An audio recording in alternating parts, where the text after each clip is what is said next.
Hey, Rick-Hard, What's up? you know what a musician's favorite time signature is? What is it? 4-4 time.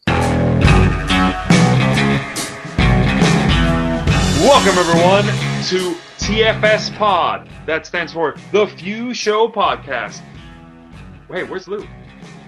I don't know. It doesn't matter where Lou is because we are the champions. We don't got time for non-champions in this club. Ooh, that's right. And I'm joined here today by A one-man band, the undisputed four-time streaker right now. I'm pulling an old school. We're going streaking. Yeah, the rule is as you win more pay-per-view points, you take off another article of clothing. Oh boy.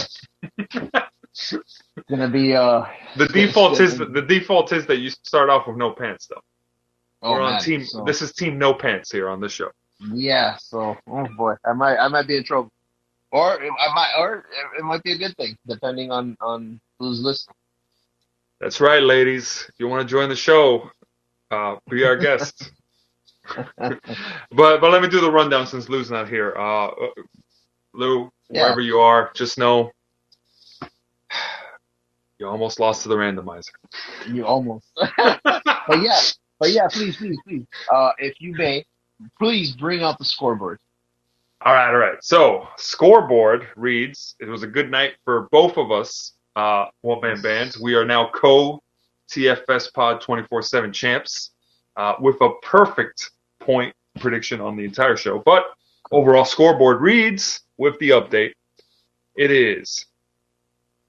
I'm getting there. But scoreboard reads, one-man bands, 4 points in the lead, undisputed world champion now. Yeah, finally. 24/7 Lou, who is not here, is presumably out of shame. Is second runner-up at 3 points. I myself am slowly but surely making a comeback at 2 points. The randomizer is unfortunately at 0, and JFew, I don't know why I mentioned JFew after the randomizer. He's actually ahead of the randomizer. JFew's at 1 point. Everyone else is at 0 points apiece. Including Bogey. And his new alter ego. Egob? Egob. Sounds like a Ghostbusters character. Egob. But yes, that is the scoreboard. It feels good to be on top, I imagine, one-man band. Oh, yes. I feel like Daniel Bryan, like back in 2013, 2014, the triumph has officially happened. Thank goodness. Yeah. A very apt metaphor, considering that triumph was very short-lived. Don't worry. History will be rewritten. All right. I like the confidence. It's unfortunate Lou's not here. There could have really been some good back and forth here, but we can still review some of the matches on what happened on the show. That's true. That's correct. So we could start off with, if I'm not mistaken, this was in the opener, and it was Matt Riddle versus Mustafa Ali. Mm-hmm. And Matt Riddle retained, and then Mustafa Ali got beaten up by Retribution. So it looks like they're going. I don't know. What are your thoughts on it? Because I think you did kind of hint that this would happen. I thought it would go to WrestleMania, but I thought so too. But I thought that they were just gonna sow the seeds of dissension. But no, they just went full blown, like, you're out. And it's unfortunate because Retribution to me felt like they had all the makings to be a really great stable, But then again, I mean, stables don't seem to last anymore, especially after what we saw today. Yeah. But it just seems like Retribution was dead in the water from the time that they said Mustafa Ali was going to be the leader, and just between that and Mia Yim losing her mask, it was I don't know. It just didn't work out. You know, I'm glad that Riddle. Yeah, I'm glad Riddle retained, but you know. Yeah. I really thought they were going to go somewhere where Mustafa Ali was named as the leader, or revealed to be the leader, because I was like, oh, wow, like, this is cool. Like, finally you're giving someone direction. And then it kind of just went nowhere still. Surprisingly, despite having a numbers game, they never really did anything with their numbers advantage. Oh, they didn't. Except for a handful of times. And I don't know if they're going to keep being a stable after breaking away from him. I can't. I'm not entirely sure on that. Mustafa Ali's now pretty much the guy the second guy to try to take out Drew McIntyre, who ended up getting Claymore kicked into oblivion, into doing like 50 spins before landing on the mat. Oh my God. It was literally just Ricochet and Mustafa Ali going out there to make McIntyre look amazing, which they did the job perfectly. Yeah. And then Baron Corbin came out. Oh God. But that's a story for another time. All right, so that match happened. That guy. Then you had Biggie versus Apollo Crews, which, as we hinted at, is apparently going to get a rematch at WrestleMania. So it's going to be a bit of a rematch mania. You called that. Rematch mania. Here we go. Here's the one that Lou got wrong, because we actually saw a shift occur. Braun Strowman versus Shane McMahon last minute was changed to Braun Strowman versus Elias, and you know how Elias is with push or not getting pushed at all. He came out there and Braun pretty much destroyed him. I'm pretty sure. So yeah. Looks like we are getting Shane McMahon versus Braun Strowman at WrestleMania. Yeah, that's gonna be. Oh boy. Yeah, it looks like I have a feeling. I have really feeling where that's gonna head. So. What do you think he's gonna dive off of this year? Oh man, I don't know, but like, let's put it like this. I mean, is WrestleMania going to be pirate themed again this year? Or yeah, it looks like it is. Oh man, so I will not be surprised if he jumps off like a pirate ship figure. I think we even said that. Like they'll probably make a plank. Here's what I think. They'll probably do like a plank. Shane McMahon's walking the plank. Yeah, he's like, he's jumping off the plank. And he'll probably like elbow Braun Strowman, or he'll try to elbow Braun Strowman. I'm pretty sure maybe he'll pull an Undertaker and like turn out at the last second, and just he'll crash through something, and then just be like all messed up. But we'll see. But if I had to guess, it'll probably be a plank off a ship. I mean, I want to say. We'll talk about the WrestleMania match before. It should have been Triple H versus Strowman. I would have actually.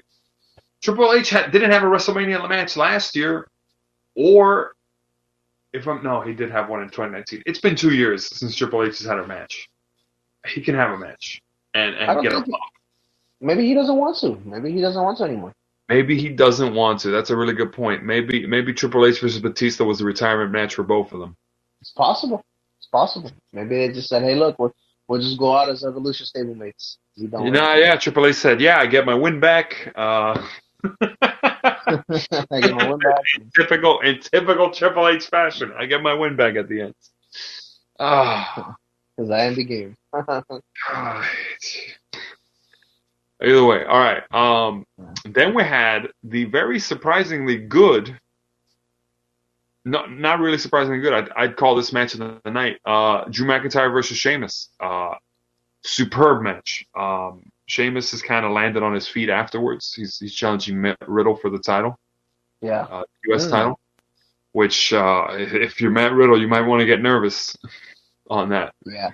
Title matches versus Sheamus as champion. Oof. Yeah. And at WrestleMania? Yeah. I'm getting squash vibes. Yeah, Sheamus has a good track record. 18 seconds, anyone? Yeah. Hey, down here in Miami at that? Yeah. There you go. But McIntyre versus Sheamus was a really good match. A lot of back and forth. And I really feel like that should have been the WrestleMania match. Yeah.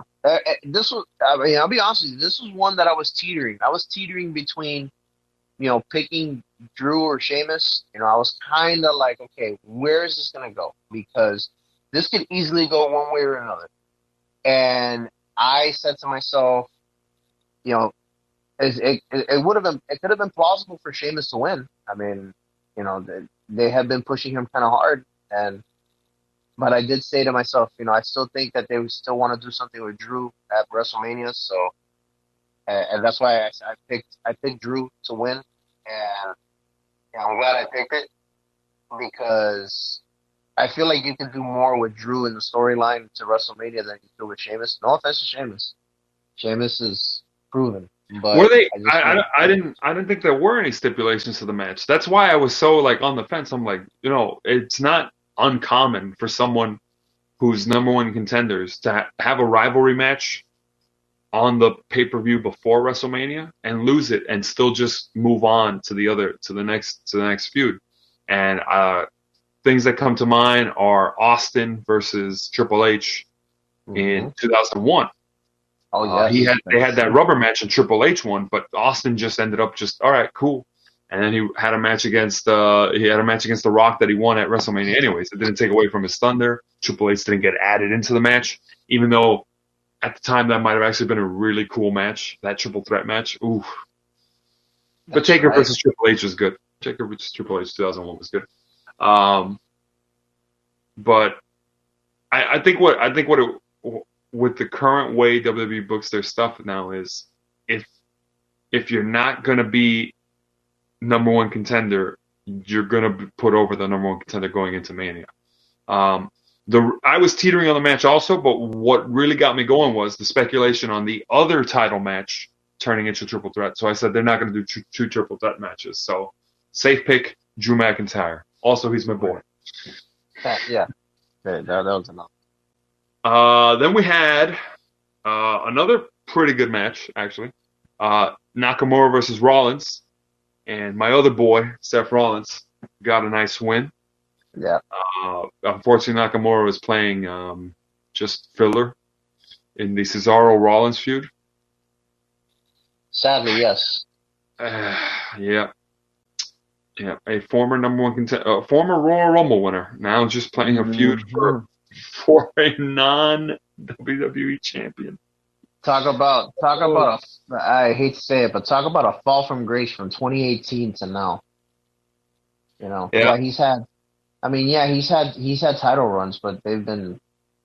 I don't know. His title run as the Intercontinental Champion was essentially overtaken by Sami Zayn. By the way. Well, not only that, it was overtaken by presenting a new belt. Yeah, I guess that's true. But it's just he was champion. He loses it to Strowman, and then Strowman loses it in a 3-on-1 handicap match that Nakamura was involved in, and it ended up just going to Sami Zayn for comedic reasons. But it's just what? But yeah, it's a real fall for grace for Nakamura, and now he's going to be in the Andre the Giant Battle Royal, which he might win. But it's going to be on SmackDown, not at WrestleMania. I totally agree. I mean, that's nuts. That's nuts to me. No WrestleMania payday. Oh man, I mean, I just feel bad for Nakamura. I really do. Maybe that's to protect from the whole situation with the pandemic, but that's still pretty disappointing. Yeah, it really is. I mean, look, it's just unfair. It's just I wouldn't say unfair. It's just the way the dice rolls. No randomizer. No. Randomizer comes in next segment. Yeah, I mean, it's just sad, because Rollins has had a few WrestleMania moments and main events ready, so that's okay. But Nakamura hasn't.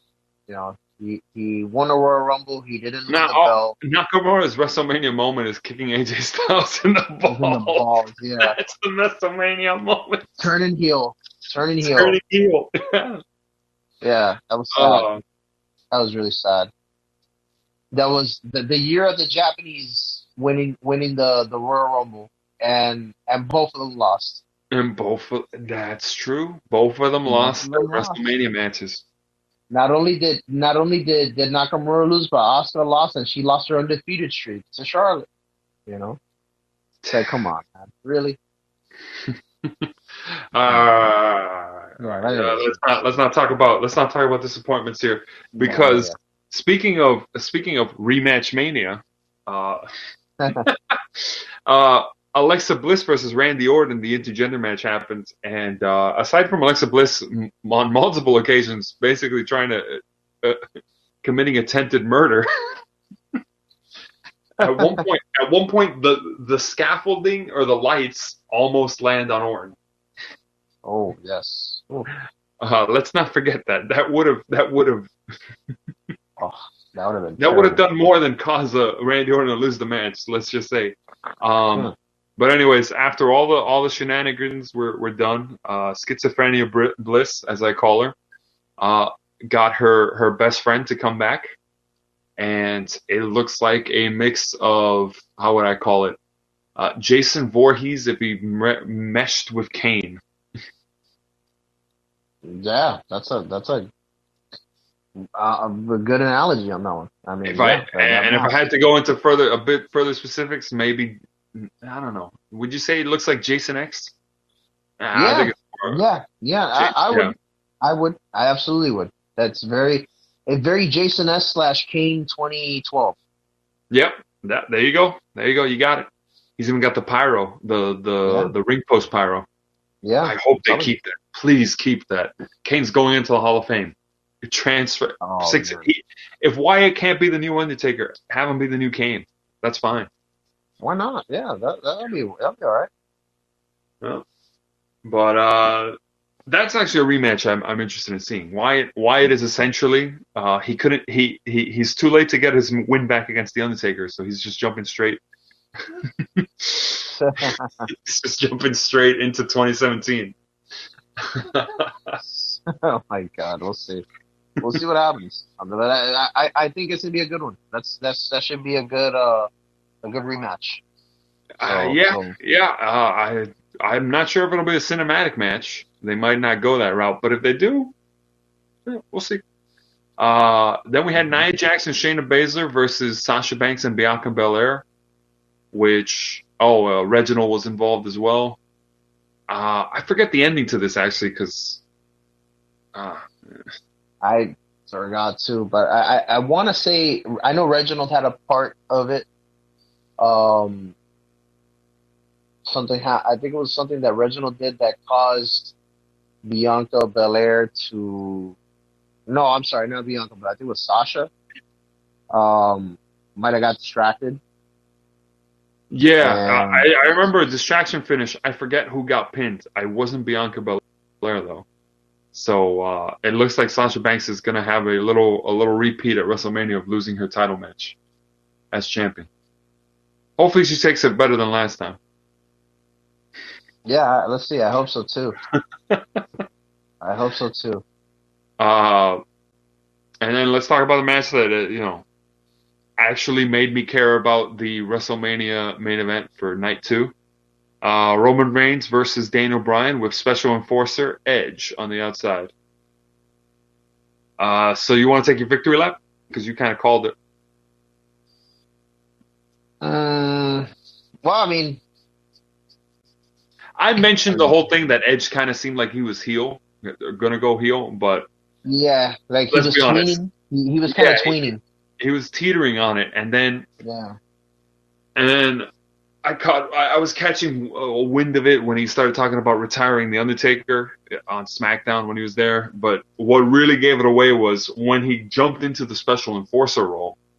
He jumped in to count the pinfall for Roman Reigns onto Daniel Bryan, and I'm just like, oh, heel. There you go.